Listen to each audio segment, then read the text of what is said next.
నమస్తే. చాలా రోజుల కానించి గ్రామ పంచాయతీలో సర్పంచుల పాలన లేక గ్రామ అభివృద్ధి అంతా కూడా కుంటుపడిపోయింది. కేవలం ప్రత్యేక అధికారుల యొక్క పాలనతోనే అక్కడ నడుస్తున్నటువంటి ఆ పరిస్థితి కనబడతా ఉన్నది. మరో పక్కన ఏదైతే కేంద్రం నుంచి రావాల్సినటువంటి గ్రామ పంచాయతీలకు రావాల్సినటువంటి ఆర్థిక సంఘానికి సంబంధించినటువంటి నిధులన్నీ పెండింగ్లో ఉన్నాయి. దానివల్ల గ్రామాలలో ఏ పని చేయాలన్నా కానీ నిధుల కొరతతోటి ఇబ్బందులు పడతా ఉన్నారు. ప్రజాప్రతినిధులు లేక సర్పంచులు, ఎంపీటీసీలు, జెడ్పీటీసీలు వాళ్ళ యొక్క పరిపాలన పూర్తి స్థాయిలో అయిపోవడంతో గ్రామాలలో ఉన్నటువంటి సమస్యలు ఎక్కడేసినటువంటి గొంగడి అక్కడే అటువంటి తీరుగా మారిపోయింది. ముఖ్యంగా ఇప్పుడున్నటువంటి రాష్ట్ర సర్కార్ ప్రభుత్వంలోకి వచ్చిన తర్వాత మరి ఇప్పటికీ సంవత్సరాల కాలంగా అవి పెండింగ్లోనే ఉన్నాయి. ఏ ఎన్నికలు కూడా ఇప్పటి వరకు స్థానిక ఎన్నికలు నిర్వహించట్లేదు. ఒక పక్కన మొన్న ఫిబ్రవరి నెలలో సర్పంచులు, మాజీ సర్పంచులంతా కూడా కోర్టుకు వెళ్ళి ఒకవేళ ఎన్నికలు నిర్వహించండి, లేకపోయినట్టయితే ఉంటే మా పదవీ కాలం ఏదైతే పూర్తి అయిపోయిందో దీన్ని కొనసాగింపుగా మమ్మల్నే సర్పంచులుగా గుర్తించాలని చెప్పేసి హైకోర్టుకు వెళ్ళి వాళ్ళు కేసు ఫైల్ చేయడం జరిగింది. దాంతో హైకోర్టు సైతం దీంట్లో జోక్యం చేసుకొని ప్రభుత్వానికి సంబంధించినటువంటి వాదనల్ని, మరో పక్కన ఎన్నికల కమిషన్ సంబంధించినటువంటి వాదనల్ని పూర్తిగా విన్నటువంటి హైకోర్టు మొన్న ఒక కీలకమైనటువంటి తీర్పుని రిజర్వ్ చేయడం జరిగింది. దాంట్లో వాదించినటువంటి ప్రభుత్వం తరపు నుంచి వాదించినటువంటి న్యాయవాదులు కానీ, అలాగే ఎలక్షన్ కమిషన్ నుంచి వాళ్ళు పార్టిసిపేట్ చేసినటువంటి అడ్వకేట్స్ కానీ, ఒక పక్కన ప్రభుత్వం ఏమో స్థానిక సంస్థల ఎన్నికలకి 30 రోజుల టైం ఇవ్వాలి అని చెప్పేసి ప్రభుత్వం కోరింది హైకోర్టుని. ఒక పక్కన హైకోర్టు సైతం కూడా సీరియస్ అయింది. ఇన్ని రోజుల కానించి ఏం చేస్తూ ఉన్నారు, గ్రామ పంచాయతీలో జరగాల్సినటువంటి ఎన్నికలు, జెడ్పీటీసీ, ఎంపీటీసీతో పాటు సర్పంచ్ ఎన్నికలు ఎప్పుడు నిర్వహిస్తారో చెప్పండి అని చెప్పేసి ప్రభుత్వానికి గట్టిగానే వార్నింగ్ ఇచ్చింది.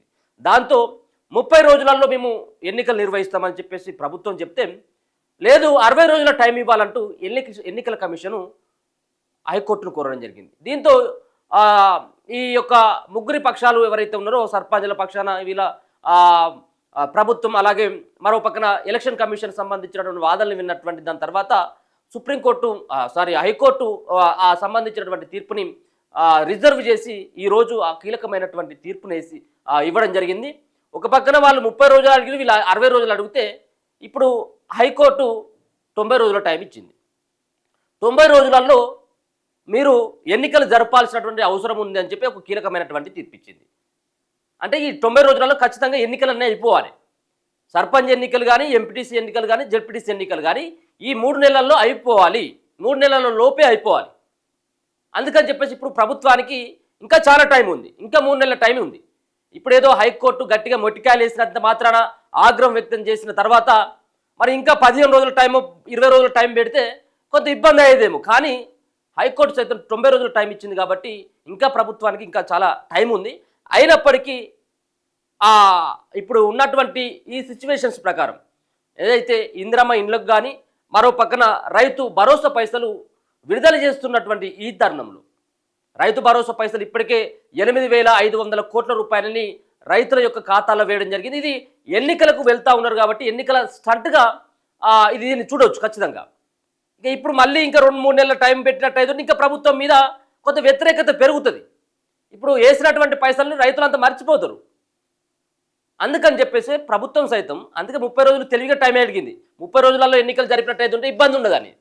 ఇక మరికొంత ఇప్పుడు ఇందిరమ్మ ఇల్లు ఏవైతే ఉన్నాయో చాలామంది రోజులు అంటే ఈ ముగ్గు పోసుకోవడానికి, ఇల్లు కట్టుకోవడానికి సరైనటువంటి సమయం కాదు ఇది.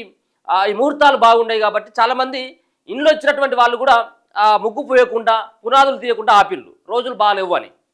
అదే వాళ్ళకి ఈ 3 నెలల టైం ఇచ్చింది కాబట్టి ఇంకొక 15 రోజులు కొంత పొడిగించుకున్నప్పటికీ ఇట్లా ఇందిరమ్మ ఇండ్లు ఎవరైతే లబ్ధిదారులు ఉన్నారో వాళ్ళకి కొంత ఒక మొదటి విడతగా డబ్బులు విడుదల చేసినట్టయితే ఇంకా ప్రభుత్వం పైన, ఇంకా కాంగ్రెస్ పార్టీ పైన జనాల్లోకి వెళ్ళొచ్చు. రానున్నటువంటి స్థానిక సంస్థల ఎన్నికల్లో ఇంకా కొంత ప్రచారం చేసుకునేందుకు ఒక వెసులుబాటు అయితే కాంగ్రెస్ పార్టీకి అయితే కలిగింది. సో ఇది ఎట్లా కాంగ్రెస్ పార్టీ మాటలు నమ్ముతారా, వాళ్ళు ఇచ్చేటువంటి సంక్షేమ పథకాలకి ఆకర్షితులు అవుతారా లేదనేది అది రెండో విషయం. కానీ కొంత ప్రచారం చేసుకునేందుకు మాత్రం ప్రభుత్వానికి ఒక వెసులుబాటు అనేది అయితే మనం చెప్పుకోవచ్చు. అందుకనే మొత్తానికి సెప్టెంబర్ 30 లోపు ఎన్నికలు నిర్వహించాలని చెప్పేసి హైకోర్టు చెప్పింది. రాష్ట్రంలో స్థానిక సంస్థల ఎన్నికల నిర్వహణపై హైకోర్టు కీలక తీర్పిచ్చింది. సెప్టెంబర్ 30 లోపు ఎన్నికలు నిర్వహించాలంటూ ప్రభుత్వం రాష్ట్ర ఎన్నికల సంఘానికి ఆదేశాలు కూడా జారీ చేసింది. దీంతో sarpanch, MPTC, ZPTC elections September లోపు జరుగుతుంటాయి. సెప్టెంబర్ లోపు జరగనున్నాయి. అంటే ఇక ఏదేమైనప్పటికీ కూడా ఒకవేళ ప్రభుత్వం ఇంకా పొడిగించినా ఇక పొడిగించలేరు.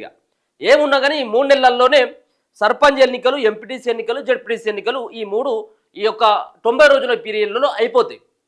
ఇక ప్రభుత్వం సైతం ఇప్పటికే ఈ యొక్క ఎన్నికల కోసం అన్ని రకాలుగా అస్త్రశస్త్రాలను అయితే సిద్ధం చేసుకున్నది. ఇక ఉన్నది కేవలం ముందుగా సర్పంచ్ ఎన్నికలకు పోతారా, ఎంపీటీసీ ఎన్నికలకు పోతారా, జెడ్పీటీసీ ఎన్నికలకు పోతారా, సో ఏ విధంగా ఉండబోతుంది అనేది ఇప్పుడు ప్రభుత్వ నిర్ణయం పైన ఆధారపడి ఉంటుంది. ఒక పక్కన ముందుగా ప్రభుత్వం భావించేటువంటి అంశం ఏంటిదంటే, ఒక పక్కన రైతు భరోసా పైసలు విడుదల చేసినాం, సంక్షేమ పథకాలను కూడా మనం అమలు చేస్తున్నాం కాబట్టి ముందుగా పార్టీ గుర్తు పైన వెళ్తేనే బాగుంటుంది అన్నటువంటి భావనతోటి కాంగ్రెస్ పార్టీ ఉన్నట్టుగా తెలుస్తూ ఉంది. ఈ యొక్క రిజల్ట్స్ తర్వాత అంటే పార్టీ గుర్తు పైన జరిగేటువంటి ఎన్నికల రిజల్ట్స్ తర్వాత సర్పంచ్ ఎన్నికలకు కనుక పోయినట్టయితే ఉంటే ఇంకా కొంత బాగుంటుంది అన్నటువంటి ఆలోచన కాంగ్రెస్ పార్టీకి కలిసి వస్తుంది అన్నటువంటి ఆలోచన కాంగ్రెస్ పార్టీ పెద్దలు చేస్తున్నారు. అలాగే వీళ్ళకు ఉన్నటువంటి సలహాదారులు సైతం కూడా ఈ అంశాన్ని ప్రస్తావిస్తున్నట్టుగా తెలుస్తుంది. ముందుగా అయితే జెడ్పీటీసీ, ఎంపీటీసీ ఎన్నికలు నిర్వహించి దాని తర్వాత సర్పంచ్ ఎన్నికలు అలాగే మున్సిపాలిటీ ఎన్నికలు సైతం ఒకేసారి నిర్వహించాలన్నటువంటి ఆ ప్రయత్నం కాంగ్రెస్ పార్టీ అయితే చేస్తున్నట్టుగా తెలుస్తూ ఉంది. చాలా ఈ యొక్క ఎన్నికలు అనేది కాంగ్రెస్ పార్టీకి పెద్ద సవాల్. ఇవి గతంలో బీఆర్ఎస్ పార్టీ పైన ఉన్నటువంటి వ్యతిరేకతతోటి గెలిచినటువంటి కాంగ్రెస్ పార్టీ దాని తర్వాత ఎంపీ ఎలక్షన్స్కి వచ్చేసరికి 8 స్థానాలకే పరిమితం అవ్వడం, ఇక అప్పటి నుంచి ఎన్నికలు ఏం కాలేదు. కాదంటే ఇక్కడ ఉన్నటువంటి ఏదో కంటోన్మెంట్కు సంబంధించినటువంటి ఆ ఎన్నికల్లో కాంగ్రెస్ పార్టీ కొంత విజయం సాధించినప్పటికీ అప్పుడున్నటువంటి పరిణామాలకి ఇప్పుడున్నటువంటి పరిణామాలకి చాలా తేడా ఉన్నది. గ్రామాలలో ఉన్నటువంటి వాళ్ళకి ఇచ్చినటువంటి హామీలు కాంగ్రెస్ పార్టీ ఏ విధంగా నెరవేర్చింది అనేది ఇప్పుడు పెద్ద ప్రశ్న. సరే, ఇందిరమ్మ ఇల్లు ఇస్తూ ఉన్నారు కావచ్చు, మరో పక్కన రైతు భరోసా ఇస్తున్నారు కావచ్చేమో, కానీ ఎక్కువ సంఖ్యలో చాలామంది మీరు పెంచుతానన్నటువంటి పెన్షన్ల సంగతి, ఆసరా పెన్షన్లు ఏవైతే ఉన్నాయో అవి 2000 నుంచి 4000 ఏదో చేస్తామని చెప్పిళ్ళు. అది తీవ్రమైనటువంటి ప్రభావాన్ని రానున్నటువంటి ఎన్నికల్లో కాంగ్రెస్ పార్టీ పైన పడేటువంటి అవకాశం స్పష్టంగా కనబడతా ఉంది.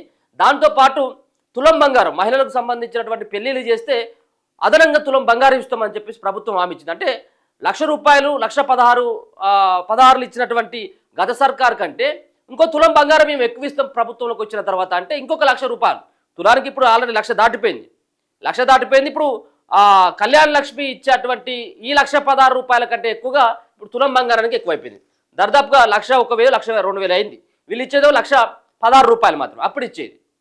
ఇప్పుడేమో 1,01,000 1,02,000 ఇవ్వాలి. ఇక తులం బంగారం దాని సంగతి మర్చిపోయింది జనాలంతా. దాంతోపాటు ఏదైతే 18 సంవత్సరాలు నిండినటువంటి యువతీలు ఎవరైతే ఉన్నారో, ఆడవాళ్ళు ఎవరైతే ఉన్నారో వాళ్ళకి స్కూటీలు కొనిస్తామని చెప్పిళ్ళు. ఇవి ఎందుకంటే గ్రామీణ స్థాయిలోనే ఆ వాతావరణంలోనే జరిగేటువంటి ఎన్నికలు, జడ్పీటీసీ, ఎంపీటీసీ, సర్పంచ్ ఎన్నికలన్నీ కూడా ఇటువంటి వాటిపైన ఆధారపడి ఉంటుంది.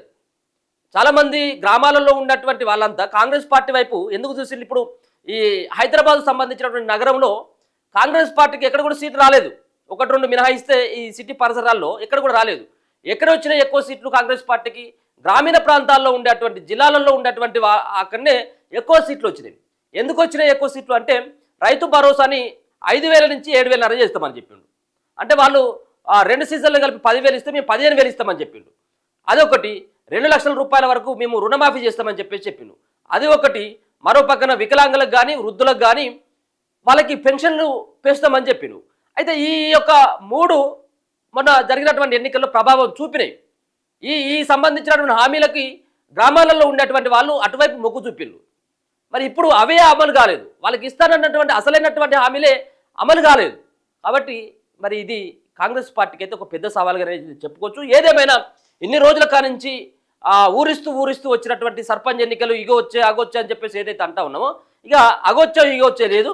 సరే, ఈ 3 నెలలు మాత్రం ఈ 90 రోజుల టైంలో ఖచ్చితంగా ఈ ఎన్నికలు అయితే అయిపోతాయి. ఎప్పుడు ఎన్నికల షెడ్యూల్ వస్తుంది అనేది మనం చూడాల్సినటువంటి అవసరం ఉన్నది.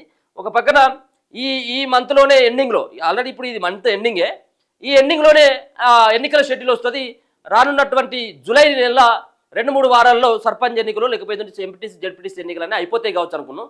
కానీ ఇంకా కొంత ఈ టైం ఉన్నది కాబట్టి నాకు తెలిసి ఇప్పుడు ఈ ఈ వారం లోపట్ల ఎట్లాంటి ఎన్నికల షెడ్యూల్ రాకపోవచ్చు, కానీ వచ్చే నెలలో ఎన్నికల షెడ్యూల్ మొదటి వారం నుంచి ఎన్నికలను మాత్రం ఆ చివరి జూలై చివరి కల్లా ఒక దఫా ఎన్నికలు ఎంపీటీసీ జెడ్పీటీసీ ఎన్నికలు పెట్టి వచ్చే నెలలో ఆగస్టుకు సంబంధించినటువంటి నెలలో సర్పంచ్ ఎన్నికలతో పాటు మున్సిపాలిటీ ఎన్నికలు అయితే నిర్వహించేటువంటి అవకాశం అయితే కనపడతా ఉంది. చూస్తూనే ఉండండి మనతో.